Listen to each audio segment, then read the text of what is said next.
जिंदाबाद जिंदाबाद शरण बसुमतारी जिंदाबाद जिंदाबाद जिंदाबाद ट्रैक्टर सभी भोट दियो भोट दियो भोट दियो ट्रैक्टर सभी भोट दियो भोट दियो भोट दियो यूपी पिलर यूपी पिलर।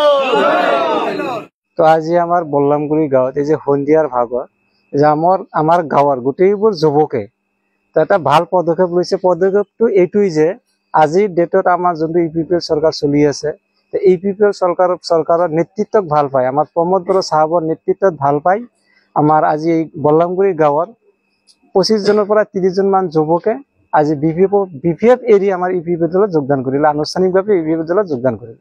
আপোনালোকে চাব পাৰিছে খালি আমাৰ ইয়াতেই নহয়, গোটেই অসমতে দেখিব পাৰিছে, বিটিআৰ অঞ্চলতে নহয়, আজি অসমৰ ভিতৰত যিকেইটা আঞ্চলিক দল আছে তাৰ ভিতৰত কিন্তু আজি ইউপিপিএল নাম্বাৰ 1 আছে। নাম্বাৰ 1 থাকাৰ কাৰণ এইটোই যে আমাৰ বিটিআৰৰ যিমানখিনি আমি জনগোষ্ঠী বসবাস কৰি আছে, 26টাকৈ জনগোষ্ঠী, প্ৰতিটো জনগোষ্ঠীৰ মাজত ভাতৃত্ববোধটো বজাই ৰখাৰ 1 নম্বৰ দায়িত্ব কিন্তু আজি প্ৰমোদ বড়োৰ নেতৃত্বত চলা ইউপিপিএল দলে লৈছে। এটি কিন্তু স্পষ্ট হৈ গৈছে, ইয়াত কিন্তু লুকা চাবৰ কোনো কথা নাই। আৰু এটা কথা আপোনালোকে জানিব পাৰিছে যে আজিৰ ডেটত প্ৰমোদ বড়োৰ এই 4.5 বছৰ কাৰ্যকালত প্ৰতিটো জনগোষ্ঠীৰ কাৰণে নিজৰ সংস্কৃতিটো ধৰি ৰাখিবৰ কাৰণে ব্যৱস্থা কৰিছে।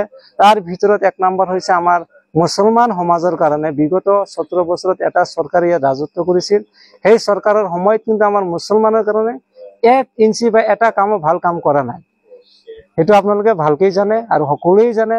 তাৰ ভিতৰত 1 নম্বৰ হ'ল যে আমাৰ যিমানবোৰ সমস্যা আছিল, ধৰ্মীয় সমস্যাই হওক, আমাৰ জাতীয় সমস্যাবোৰ হওক, ইউপিপিএল চৰকাৰে কিন্তু একদম পুৰা ভাল পদক্ষেপ লৈছে। কিন্তু আগত বিপিএফে কিন্তু আমাৰ কাৰণে ভবাই নাছিল।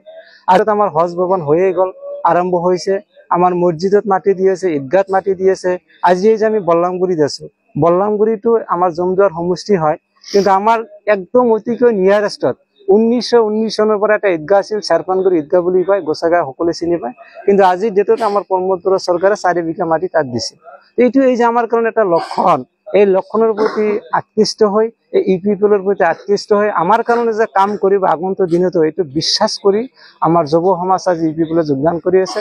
খালি এইটোই নহয়, অহা দিনবোৰত আৰু আমাৰ যিমানবোৰ মুছলিম সমাজ আছে আমাৰ জমদুৱাৰ সমষ্টিৰ অন্তৰ্গত প্ৰতিটো গাঁৱতে আজিৰ ডেটত আমাৰ ইউপিপিএল মুক্ত হৈ আছে, আমাক মাতি আছে, আমাৰ দলীয় নেতৃত্বক মাতি আছে।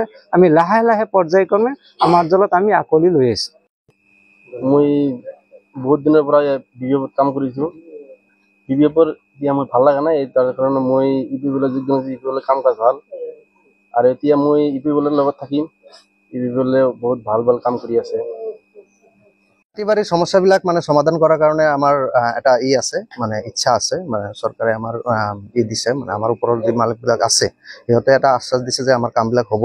আৰু আমাৰ এই যে কামবিলাক যে আৰম্ভ হৈছে, এই কামবিলাক কিন্তু ইউপিপিএল চৰকাৰে কিন্তু আৰম্ভ কৰিছে। আগত কিন্তু কেতিয়াও আমি দেখা নাই যে আমাৰ মাদ্ৰাছা বা মছজিদ বা মক্তব বা কিবা আমাৰ এই যে কি কয় হজ কৰাৰ কাৰণে যে হজৰ কিছুমান আছে ভৱন, এই ভৱনবিলাক এতিয়া কিন্তু আমাৰ ইউপিপিএল চৰকাৰে মানে কৰিছে, লাগু কৰিছে যে ভৱনবিলাক বনাব লাগে। আৰু আমাৰ কাৰণে অনেক বহুত আছে আৰু কি, যেনেকা মাটি বাৰীৰ কামবিলাক যে আছে, এই ভিজিআৰ তাৰপিছত আমাৰ এই খাছ লেণ্ড, তাৰপিছত এনেকা এই মাটিবিলাক যি মানুহবিলাক আছে, এই মানুহবিলাকৰ এটা আশ্বাস দিছে যে কাম কাজ হ'ব আমাৰ। আৰু আছে অলৰেডি বহুত মানুহৰ পাট্টা দিয়া হৈছে। তো আমি সেইবিলাক মানে এই দেখা পায়ে আমি আমাৰ গাঁৱৰ মানুহে মানে চিন্তা কৰিলোঁ যে আজি আমি ইউপিপিএলতেই থাকিম, আগন্তুক দিনতো এই চৰকাৰতেই আমি থাকি কাম আগবাঢ়ি লৈ যাম।